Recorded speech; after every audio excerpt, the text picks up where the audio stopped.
Hello friends. आज हम सम्राट चंद्रगुप्त मौर्य की जन्म कुंडली का विश्लेषण करेंगे। चंद्रगुप्त मौर्य मौर्य साम्राज्य के संस्थापक थे। उन्हें देश के छोटे खंडित राज्यों को एक साथ लाने और उन्हें एक बड़े साम्राज्य में मिलाने का श्रेय दिया जाता है। इस तरह उन्होंने एक अखंड साम्राज्य की स्थापना की। चंद्रगुप्त मौर्य के शासनकाल के दौरान मौर्य साम्राज्य पूर्व में बंगाल से असम, पश्चिम में अफगानिस्तान और बलूचिस्तान से लेकर उत्तर में कश्मीर और नेपाल तक और दक्षिण में दक्कन के पठार तक फैला था। चंद्रगुप्त मौर्य ने अपने गुरु चाणक्य के साथ नंद साम्राज्य को समाप्त करके मौर्य साम्राज्य की स्थापना की थी। लगभग 24 वर्षों के सफल शासन के बाद चंद्रगुप्त मौर्य ने सभी सांसारिक सुखों का त्याग कर दिया और खुद को एक जैन साधु में बदल दिया। ऐसा कहा जाता है कि उन्होंने संलेखना किया, जो कि मृत्यु तक उपवास का एक अनुष्ठान था।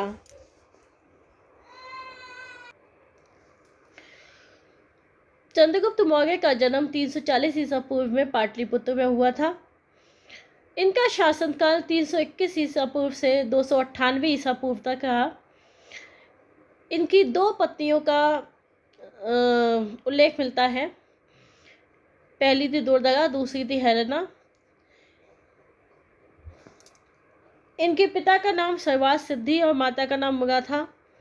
बिंदुसार इनके पुत्र थे और सम्राट अशोक इनके पौत्र थे। चलिए देखते हैं इनका हॉरोस्कोप। मकर लगन का हॉरोस्कोप है और लगन में बैठे हैं बृहस्पति।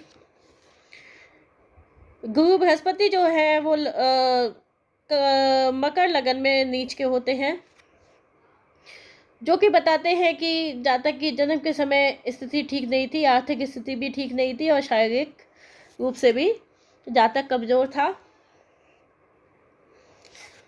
मकर लगन के जो जातक होते हैं वो काफ़ी मेहनती होते हैं, न्यायप्रिय होते हैं, समर्पित होते हैं, रिस्पॉन्सिबल होते हैं, महत्वाकांक्षी होते हैं, अनुशासित होते हैं, धैर्यवान होते हैं, अपने क्षेत्रों में शीर्ष तक पहुंचते हैं, अत्यंत सावधानी से दृढ़ निश्चय के साथ आगे बढ़ते हैं।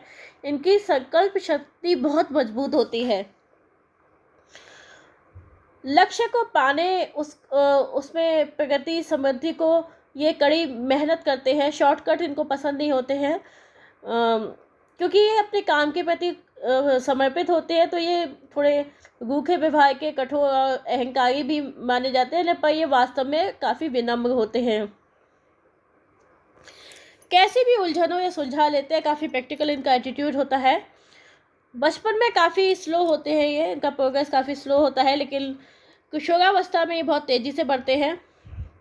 इनकी याददाश्त बहुत अच्छी होती है, कभी कुछ भूलते नहीं हैं। इनके अंदर काफ़ी अच्छी संगठन क्षमता, कुशल नेतृत्व होता है इनका। इनका जो चंद्रमा है वो कुंभ राशि में बैठा है। जो मकर राशि होती है वो भी शनि की और कुंभ राशि वो भी शनि की, यानी कि इनके ऊपर शनि का विशेष प्रभाव था। जो कुंभ राशि होती है, कुंभ राशि के जातक भी बहुत ही दृढ़ निश्चय, आत्मविश्वासी होते हैं, चिंतनशील होते हैं, एकाकी पसंद होते हैं। इनका भी क्योंकि शनि के कारण कभी कभी कठोर व्यवहार दिखाई देता है। कभी कभी ये काफ़ी महत्वाकांक्षी और घमंडी भी दिखाई देते हैं। इनके व्यवहार में घमंड भी दिखाई देता है। इनकी जो संन्यास प्रवृत्ति है और साथ ही जो तंत्र शास्त्र के बारे में इनकी नॉलेज है वो भी इस जातक के लोगों को रहती है। एक बार लक्ष्य को निर्धारित कर लेते हैं तो उसे कठिन परिश्रम द्वारा प्राप्त करके ही रहते हैं। मानवीय गुणों से परिपूर्ण होते हैं, समाज को बेहतर बनाने का प्रयास करते हैं, मानव कल्याण के लिए समर्पित होते हैं। कोई भी योजना इनसे छिप नहीं सकती है। ये किसी भी छिपी हुई बात को जान लेते हैं। इनका योग, ध्यान, आध्यात्मिक मूल्यों से भी लगाव होता है। बड़ी से बड़ी जिम्मेदारी ये बचपन से ही बड़ी जिम्मेदारी से सफलतापूर्वक निभाते हैं। यहाँ पे जो चंद्रमा है कुंभ राशि का, ये आत्मज्ञान के लिए भी प्रेरित करता है। चंद्रमा पे शनि की भी दृष्टि है यहाँ पे और केतु की भी दृष्टि है, तो ये इनको अध्यात्म के लिए और संन्यास प्रवृत्ति भी बताती है इनकी। यहाँ पे जो लगन का स्वामी है और चंद्र का स्वामी है वो शनि है, और जो कि 12वें भाव में बैठा है। 12वें भाव में बैठ के वो बता रहा है कि जातक की जो उन्नति होगी, जातक की का जो भाग्योदय होगा वो अपने जन्म स्थान से दूर होगा, अपने सगे संबंधियों से दूर होगा, जहाँ पे जातक को रॉयल हेल्प मिलेगी, जातक को राजकीय सहायता मिलेगी, जातक को जो है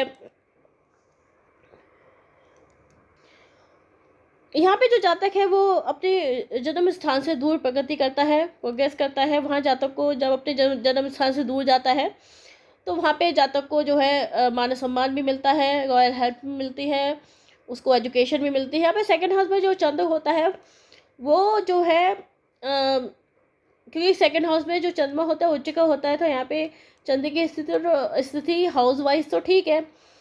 जातक को शिक्षा भी मिलेगी, जातक को धन भी मिलेगा, जातक को पद प्रतिष्ठा भी मिलेगी। लेकिन यहाँ पे शनि की राशि होने से, और शनि जो है 12th हाउस में, तो यानी कि अपने जन्म स्थान से दूर जाके उसका भाग्योदय होगा, जन्म स्थान से दूर जाके उसकी एजुकेशन होगी, उसको जो कुछ भी लाइफ में है वो अपने घर से दूर जाके ही मिलेगा, जन्म स्थल से दूर जाके ही मिलेगा। साथ ही केतु की दृष्टि भी चंद्र पे पड़ती है, तो यहाँ पे जातक को अपने जो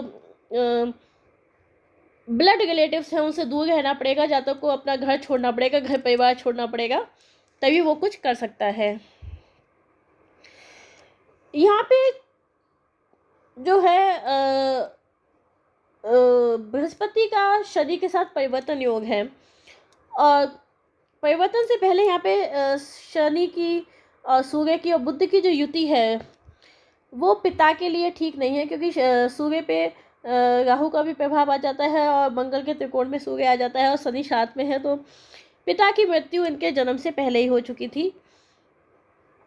पिता के लिए योग जो बनता है वो अनिष्टकारी है। साथ ही जातक को यहाँ पे बहुत ज़्यादा नियंत्रित वातावरण में, बहुत ज़्यादा डिसिप्लिन में रहना पड़ता है, किसी के नियंत्रण में रहना पड़ता है पूरी तरह से, और तभी वो प्रोग्रेस कर पाता है। यहाँ पे जो बुध होता है वो सन और सैटर्न के बीच में आ जाता है, तो पूरी तरह से वो फंस जाता है। तो यहाँ पे जातक की जो कम्युनिकेशन स्किल है, जातक की जो इंटेलेक्ट है वो ठीक से काम नहीं कर पाते हैं, जातक को काफ़ी समस्याओं का सामना करना पड़ता है। जातक बहुत ही कम बोलता है स्टार्टिंग में, धीरे धीरे उसकी एबिलिटी भी सुधर जाती है। यहाँ पे जुपिटर का शनि के साथ परिवर्तन होता है, तो जुपिटर यहाँ पे 12th हाउस में आ जाता है, तो ये बहुत अच्छा योग बन जाता है। तो यहाँ पे पता चलता है कि जातक जो है किसी पूर्व जन्म के कारण दोबारा से उसी कुल में जन्म लेता है और अपनी जो अधूरे काम होते हैं उनको पूरा करता है। यहाँ पे सूर्य की, बुध की, शनि की, साथ ही में मंगल की जो है मंगल जो है त्रिकोण में आता है, तो ये बताता है कि जो जातक के फादर थे वो बहुत अच्छे योद्धा थे और किसी अथॉरिटेटिव पोस्ट पे थे। जैसे कि हम जानते हैं कि इनके पिता का दंड कुल के वंश से संबंध था, और शायद उत्तराधिकार के युद्ध के कारण ही इनके पिता को मार दिया गया था। तो हो सकता है इनके पिता ने ही दोबारा से जो है चंद्रगुप्त मौर्य के रूप में जन्म लिया हो, क्योंकि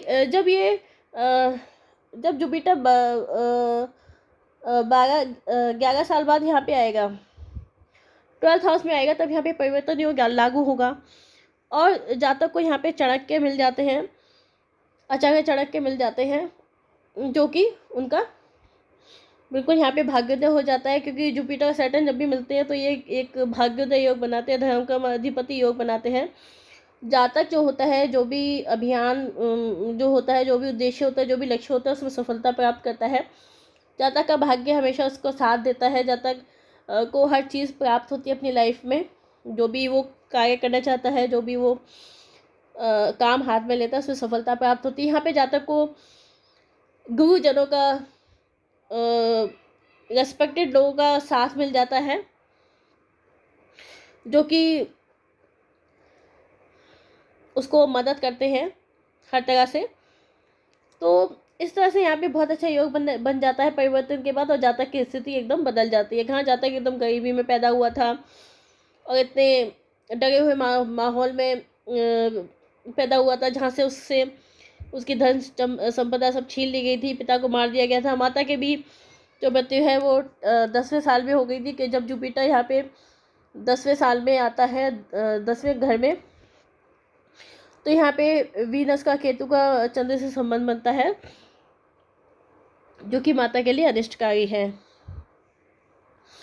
और 12वें साल में जब 12th हाउस में आता है तो जातक का जो है भाग्योदय हो जाता है, जातक का यहाँ पे परिवर्तन योग लागू हो जाता है और जातक जो है बहुत ही अच्छी उत्तम स्थिति में आ जाता है। राजा की तरह उनका पालन पोषण होता है, उनकी शिक्षा दीक्षा होती है।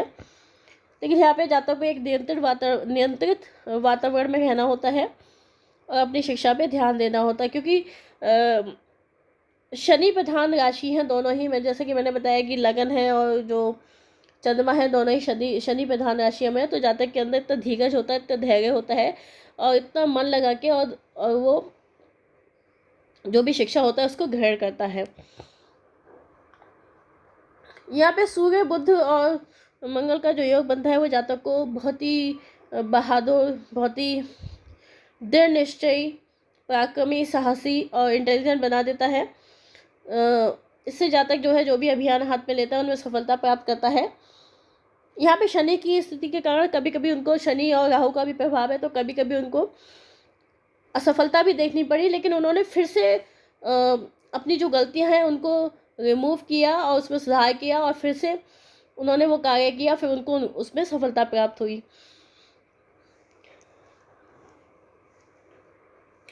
यहाँ पे जो है 4th हाउस में जो राहु की स्थिति है, राहु की जो स्थिति है 4th हाउस में, ये भी बहुत अच्छी है। राहु यहाँ पे मेष राशि में है। मेष राशि में राहु जो होता है वो पॉलिटिकल कनेक्शन देता है, पॉलिटिकल कनेक्शन से लाभ देता है, जो भी गवर्नमेंट के अधिकारी होते हैं उनसे लाभ देता है। जातक जो है शासक बन सकता है, क्योंकि मेष राशि में जो सूर्य होता है वो चुका होता है। यहाँ पे सूर्य का भी प्रभाव यहाँ पे आ जाता है और शनि का भी प्रभाव आ जाता है, तो उससे पता चलता है जातक जो है जो भी क्षेत्र चुनेगा उसमें उच्चतम स्थिति को प्राप्त करेगा। यहाँ पे मंगल जो है अष्टम भाव में सिंह राशि में, ये पिता के लिए अनिष्टकारी है। साथ ही जो अष्टम का मंगल होता है वो जातक को बहुत ही रहस्यमयी बना देता है और इनके बारे में भी ऐसा प्रसिद्ध है कि ये बहुत ही रहस्यमयी प्रवृत्ति के थे।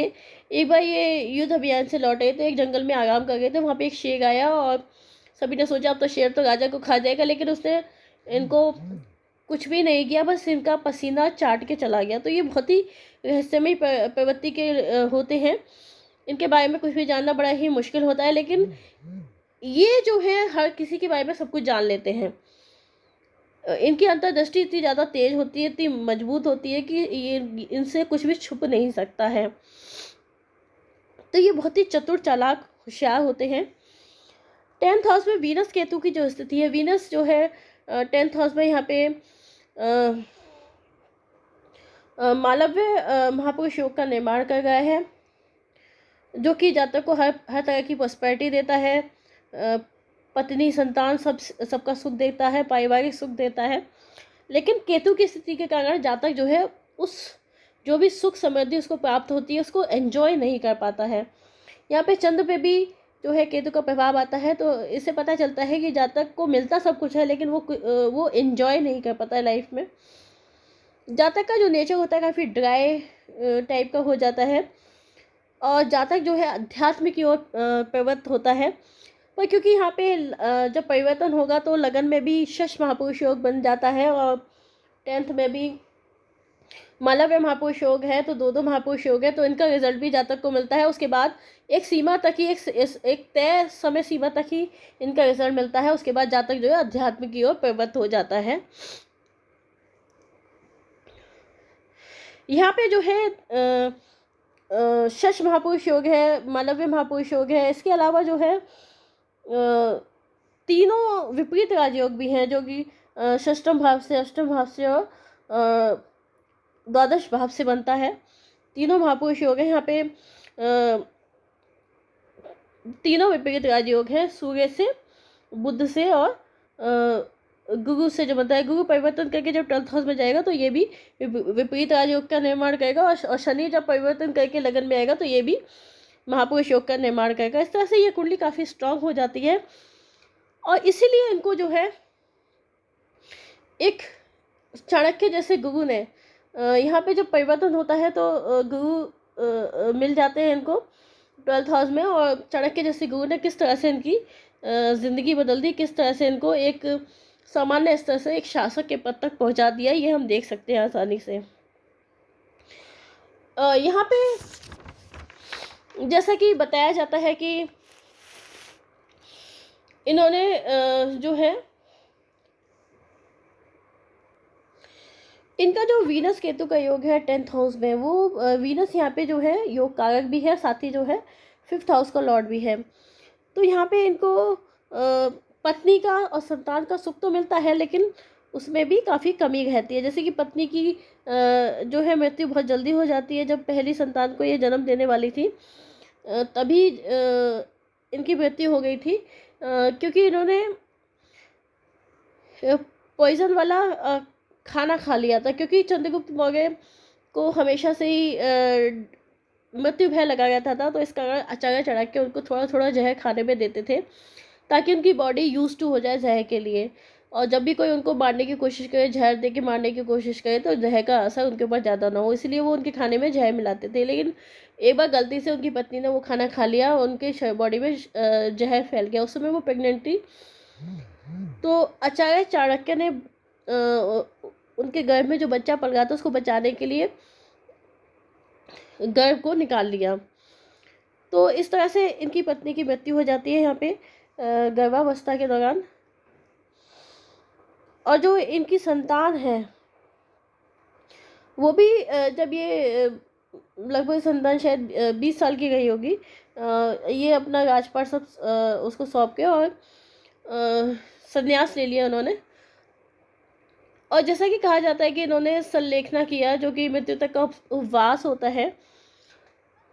तो एक तरह से देखें तो ये एक सुसाइड टाइप का इवेंट होता है।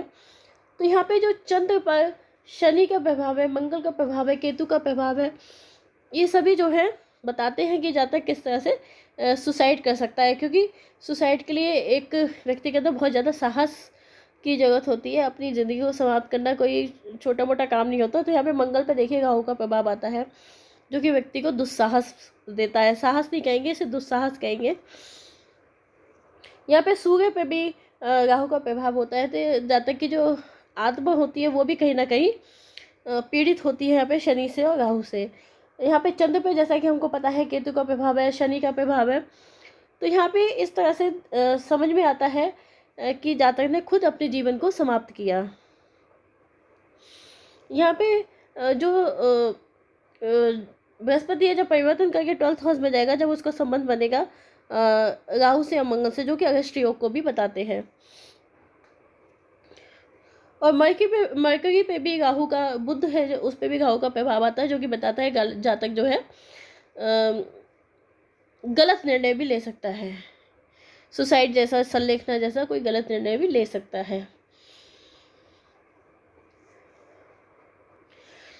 तो इस तरह से हम देख सकते हैं कि इनकी कुंडली में किस तरह से परिवर्तन योग ने किस तरह से इनकी जिंदगी को एकदम बदल दिया। साथ ही विपरीत राजयोगों की सहायता से ये किस तरह से एक सामान्य स्तर से एकदम उच्चतम स्थिति को प्राप्त हुए, शासक बन गए, एक अखंड साम्राज्य की उन्होंने स्थापना की। किस तरह से इनको 12वें साल में गुरु चाणक्य मिल गए और किस तरह से इनका भाग्योदय हुआ।